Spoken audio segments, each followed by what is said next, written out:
কোরআন শরীফের কিছু গুরুত্বপূর্ণ ইনফরমেশন। কোরআন শরীফ আল্লাহর কথা, আল্লাহর কালাম।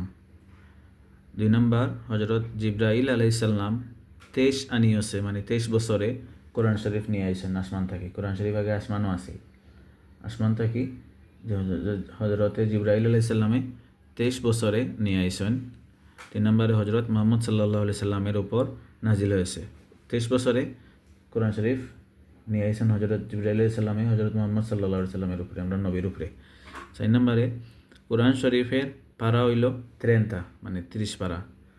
5 নম্বরে কোরআন শরীফের সূরা হইল 114। কত? 114টা।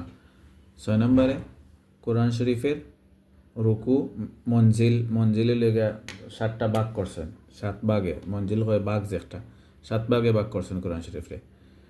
7 নম্বরে রুকু, কোরআন শরীফের রুকু যে আইন দেখাইছিলাম, আইন হইল গিয়া, রুকু হইল গিয়া 540টা। এটা কত হয়?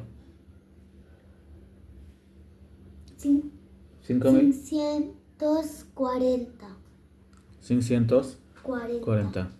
তারপরে হইল গিয়া আয়াত, কোরআন শরীফে আয়াত আছে 6666টা।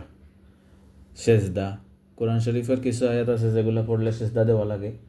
9 নম্বর পারাত আছে, 13 নম্বর পারাত আছে, 14 নম্বর পারাত আছে, 15 নম্বর পারাত আছে, 16 নম্বর পারাত আছে, 17 নম্বর পারাত আছে, তারপরে 19 নম্বর পারাত আছে 2টা।